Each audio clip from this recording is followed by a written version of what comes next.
general fund is going to be about $47.9 million. Our budget in the general fund last year was $49.6 million, which is a decrease of $1.8 million. This really isn't a surprise because we knew we were going to lose the new facilities weighting, which is the biggest piece of that, $1.9 million. In addition to that, new legislation, we lost the non-proficient at-risk weighting. Our at-risk weighting is defined by free and reduced lunches. Non-proficient are those students that don't qualify based on being free and reduced. They meet the standards of being not proficient and meeting the standards to be considered proficient. So we no longer get that weighting. But the state did give us an extra $14 in base state aid per pupil, which amounts to about $174,000. That totals our $1.8 million decrease that we have in the general fund. But it's not all doom and gloom. And we do have an increase in the supplemental general fund, $15.9 million, as compared to last year's budget, which was $12.6. So we get to increase the supplemental general fund $3.3 million. Now last year we were at 25%, the LOB was at 25% of the general fund. This year it's going to be at 28.7%. We have the authority to go to 30%. We can go to 31 with a vote of the constituents, but we haven't done that, so we can't do that this year. Here's how all those changes stack up. There's all the ins and outs. We got an extra $3.3 million in the LOB. We gained $625,000 through program budgeting that we went through a few months ago. Decrease in capital outlay purchased from LOB. The way this worked is a few years ago when we were working with the new facilities weighting, the LOB had to be at 25% of the general fund. In order to do that, we took 2 mills out of capital outlay. It was at 4, we took 2, and we put it over into the LOB. But we didn't really spend that money on regular operating expenses. We still spend it on capital outlay items, we just spend it out of a different fund.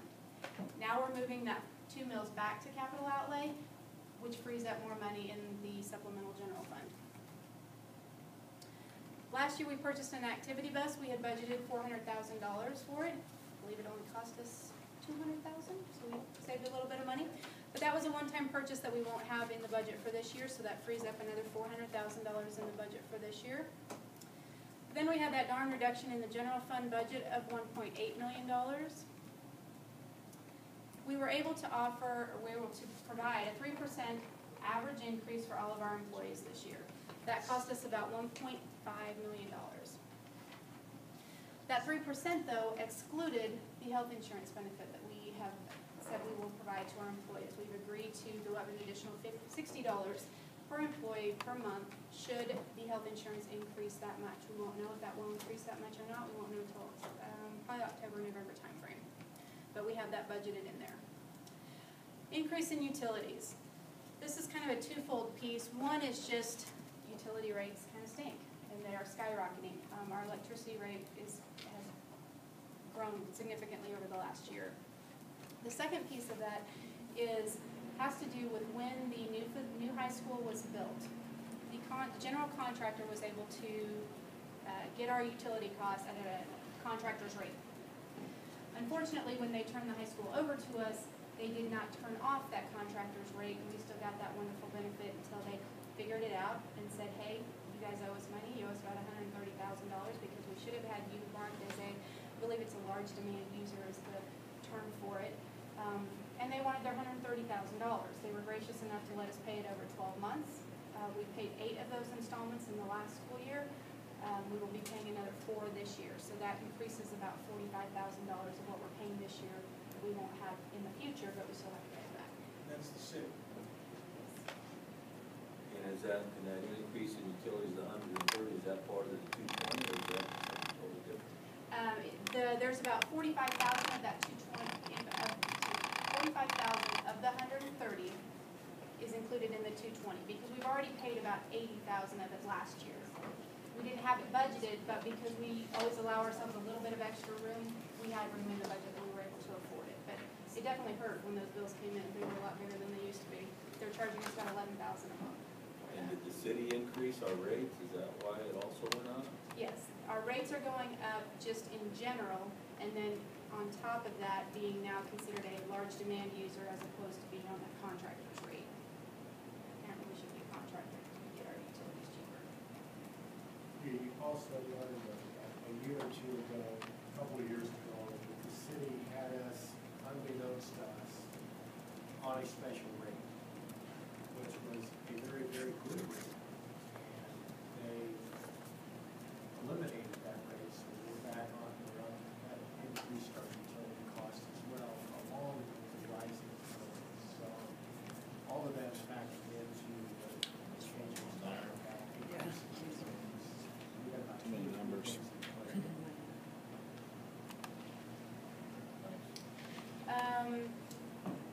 As we shifted things around, there were a couple new positions that were added at the high school. Both of those were due to demand and increase, it had to do with the students, I can't remember exactly. But those positions were added. We had one district-wide administrator, and then our increase in property insurance. Now, this really isn't an increase in property insurance, it's an increase in the budgeted amount.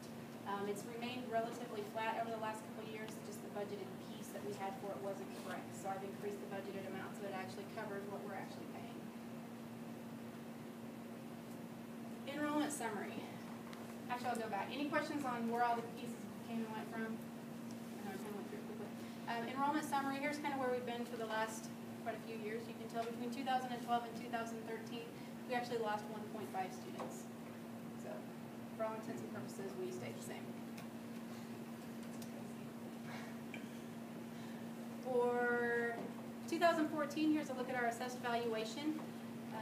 349 million as compared to 326 million in 2013. It's an increase of 7.1%. And almost half of that was in oil and gas properties. It was an extremely large increase this year. But that's been very, very beneficial to us as we look at the mill levy and what we can do with that. I asked a question Yes. 2 slides back, but Thank you. our enrollment for 2013, that shows September 20th, so is that the official date that we always go by, or at the end of the year? Oh, go ahead. That's the date we go by, but the official audit isn't done until February, about February after we take those enrollment counts. So what you see back here on the enrollment board doesn't go on until after February, after we count the kids in September, and September's when we count. We basically give them a report after 9/20 and say, here's how many students we think we have. It isn't until they come in and audit that they tell us we missed a couple, we didn't count them quite correctly, and they make their final judgment on what our total funding is going to be. We don't count them again at May 30th. Nope. There we There's go. only one count for us. Yeah, I think I know the answer. Why did they wait so long to do the audit? I mean, it's the next calendar year. It's February as opposed to fall. It's in the same school year, and as long as they get that number in, whatever the audited number is, that's what she's using to develop the budget this time of year.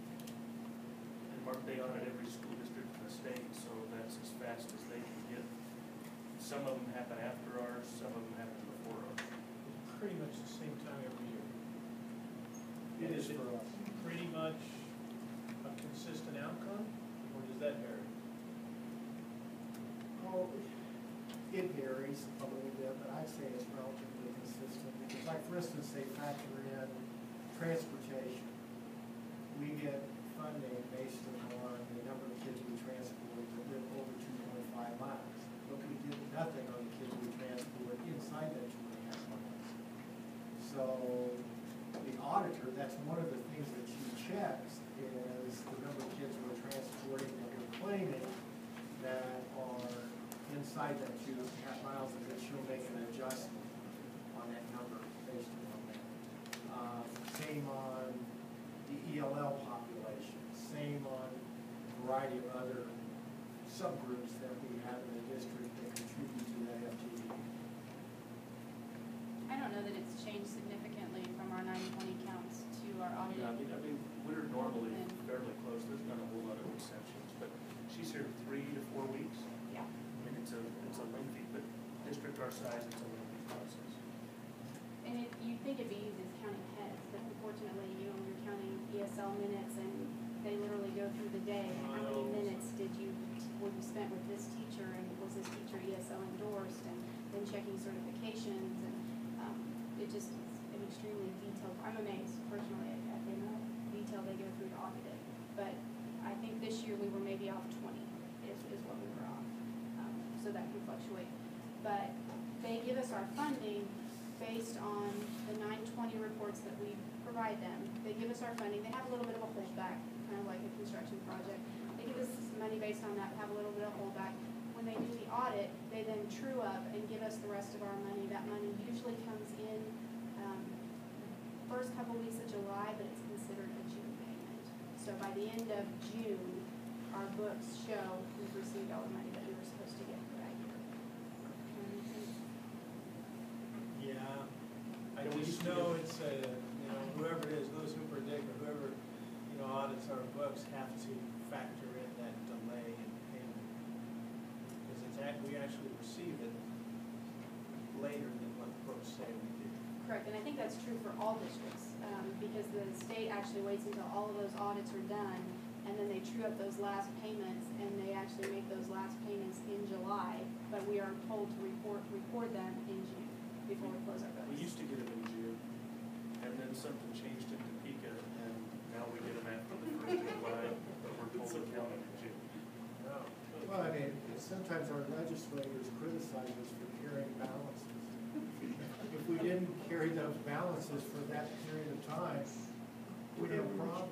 Hey, we want you to lie on your books, no problem. They at least they told us to. Well, I don't. This is how the mill levies would stack up over the last few years. Column 2000, the final column 2014-15 is based on the current budget that I've put together. The general fund is mandated at 20 mils, so that always stays the same. The LOB, you can see it's actually decreasing for this year. A lot of that has to do with the state aid that they are actually fully funding now. Capital outlay, you can see where we moved it down to the 2 when we had to move it over to the LOB to get our facilities waiting. We are now able to move it back to capital outlay. Bond and interest, it actually goes down a bit. So we're looking at 48.24 mils. And if the budget I've put together is approved, we would actually have a decrease for 2014 of 2.43 mils.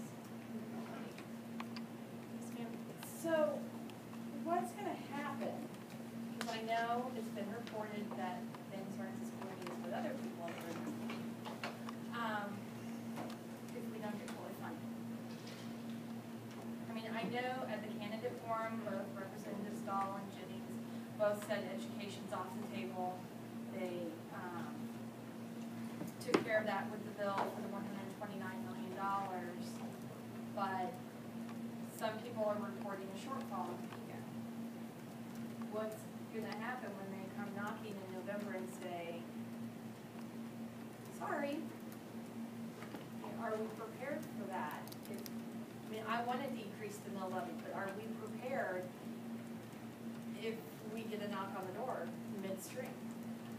I'm comfortable at this point that I'm very comfortable in telling you we're good for a year. After that, I am a little concerned, as you are, about what's gonna happen with the state. I am concerned that what they've promised, they may not be able to come through with. In preparing the budget for this year, I have used a little bit of one-time money so that we have that next year, should we need it. We have not gone all the way 30% on the LOB. We have a little bit of room there for next year as well. But that is a concern going forward. I think we're in a much better position than a lot of districts will be because of how we have handled our money in the past and how I believe we're still trying to do it going forward. So I'm comfortable saying we won't have any problem making payroll this year, but I worry about next year just with what the state might decide to do to us. And we'll have to worry about that then. I think everybody in the state needs to be vigilant in watching the revenues come in from the state to see if Governor Brownback's experiment lowering taxes is going to generate more business and thus increase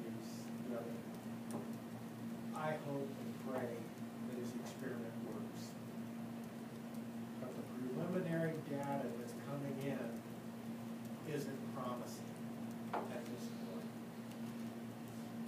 But we're kind of in a wait and see mode. But that's going to be a discussion at about this time next year, if not before. So, Does that make you uneasy? it makes me very uneasy.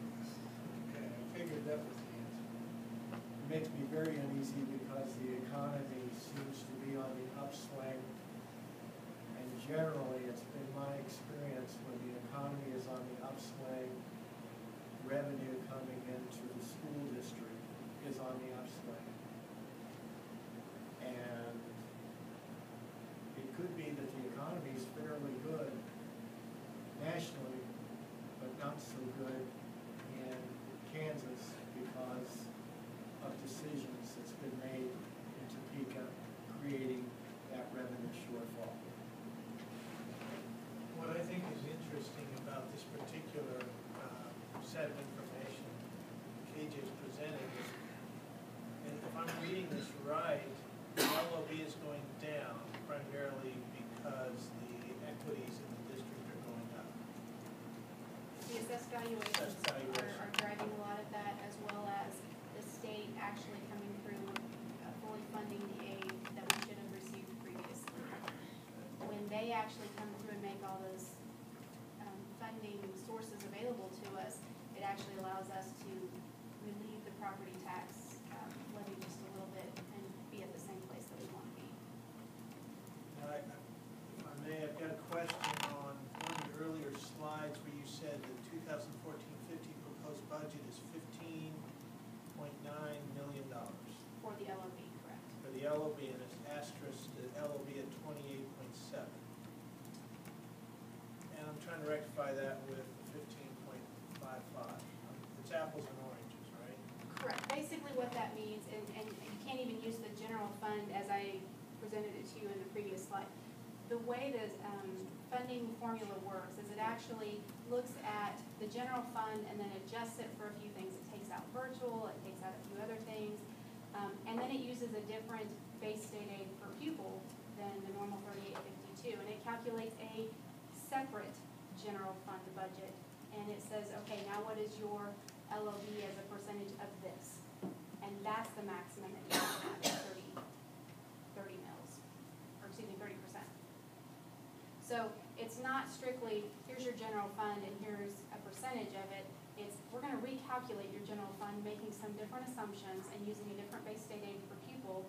And 30% of that is the maximum that you can have, you're authorized to go out and gather. Where we're at is we're at 28.7% of what we are allowed to go and capture at this point in time, based on that revised LOB calculation that they do. But under this, under that LOB, we are dropping LOB, we're able to drop LOB.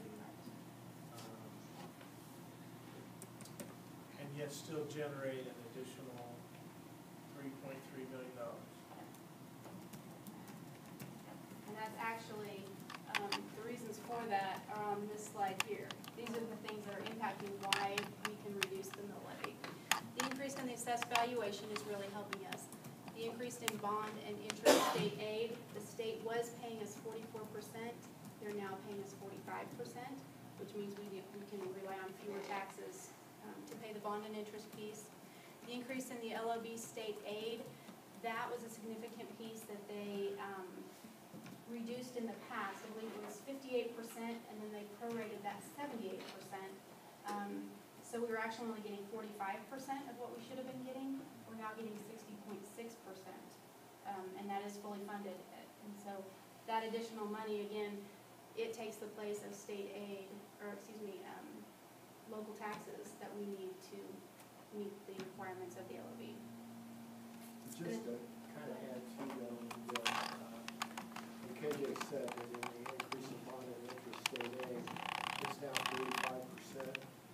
45% of your new high school is being paid for by the state. What we promised in 2008, when we ran the bond, was that 37% of the principal and interest would be paid for by the state. So over the course since 2008 to to the present, that's increased 7%. So 7% more of that bond is being paid for now by the state. That's good news for the local taxpayer. And they're doing the same thing with the increase in capital outlay. And again, these last few were all events of the lawsuit that came out, and they're actually fully funding the capital outlay state aid that they should have been giving us, and we're being fully funded at 45% of our capital outlay is now paid for by the state. KJ Mark has another question. Yes. Well, just so I'm clear too, and this is sort of the global thinking, when we were able to capture some savings from the, basically from the budgeting process, in that process, some of that savings was because we targeted certain programs for a 98% of last year's budget, which then, all told, then created a savings. But still, we have to keep in mind, we cut services to the classroom. So that's that challenge of this budgeting process, is trying to keep that whole, do the things we want to do for technology and initiative, and keep an eye on the horizon for our sources of revenue and what's going on and what might go on in the future. I think you're right, it's a balancing act.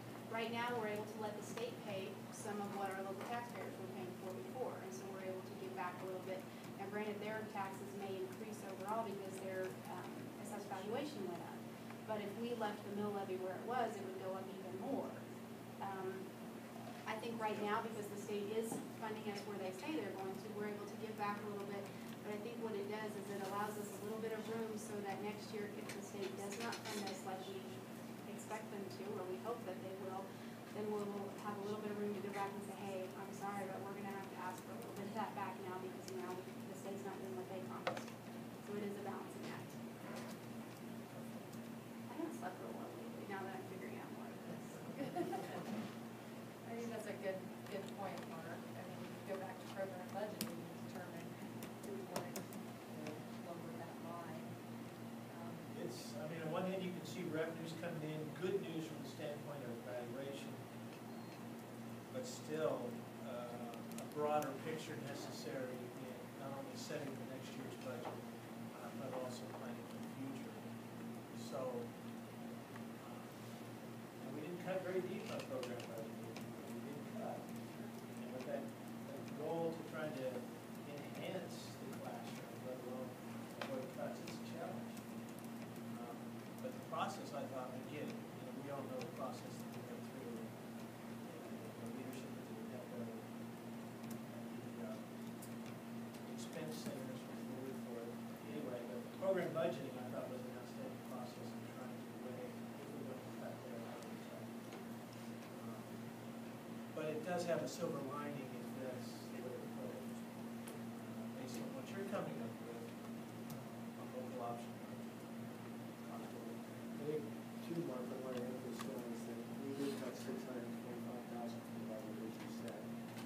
But some things that you did mention earlier was that we added 2 teaching positions back to the high school in this current budget, which should help the high school's class size a little bit. We also added, we expect 3 math periods, I think we have another position in the TEP, so we actually added 3 teaching positions.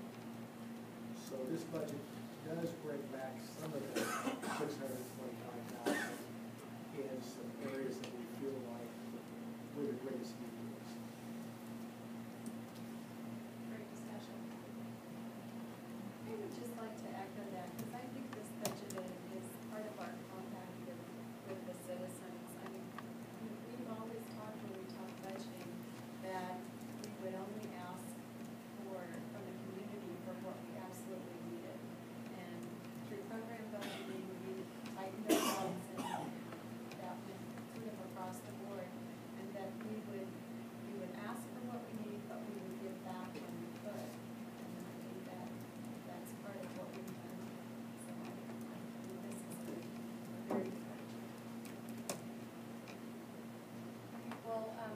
any other questions, please give them. Oh, you're still yelling. Sorry, I'm almost done, I promise. Those were all the positive factors that said why we could reduce the mill levy. The negative impact factors are just that we're increasing the supplemental general fund, so obviously it requires a little bit more. The increased in bond principal and interest, we have an additional about $300,000 that we have to pay this year, so obviously we need a little bit more money for that. But overall, the positive impact factors tremendously outweigh the negative, and that's why we're in the situation that we're in. This mill levy comparison is a little bit of an apples to oranges comparison. When you look at 2013-14 mill levies, we're down here in this little peer group that we've got here. We're down here, third from the bottom, as one of the lowest total mill levies. Granted, this is 2013-14, so this is last year. Everybody is going through this process right now, and because of all the changes in how their funding may be up or down, depending on their at-risk weighting, who knows what everyone is going to be able to do with raising or lowering their mill levy. So I think that this slide will be have a little bit more impact next year, but I still wanted to show it to you. This peer group, this is, I didn't go back too far, but we're in the same position that we were last year. Third from the bottom, still being significantly low in our overall mill levy. Okay, I'm done now. Budget timeline. You've got your books, you can go through them in more detail. If you have any questions, feel free to holler at me. The next board meeting, July 28th, I would like to have more discussion and then ask for your approval to do the publication on the budget. And then August 11th, the board meeting after that, have the public hearing. Any questions? Questions for this evening?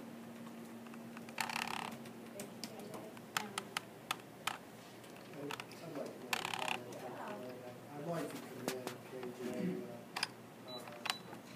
It's her second year, and I'm amazed at how quickly she's caught on. She's moved from the business world as a certified public accountant and respected in her field to the school business.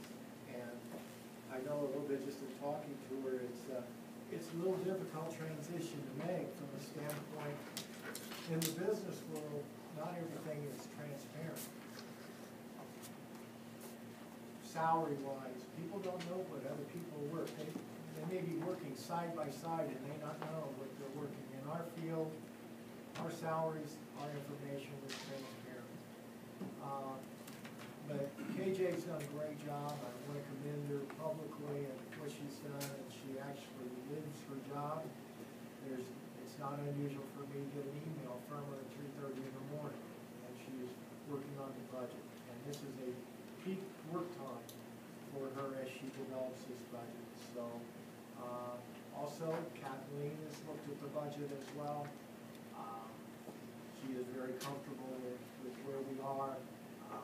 So I think AJ should really be commended for hitting the ground running on this and really learning as quickly as she can, as she has in putting together this budget. All right, next new business item is to consider revisions to the following policies. Specifically, I want to, we've invited Tracy Johnson to come and visit with us on the wellness program. The other policies were included in your handbook.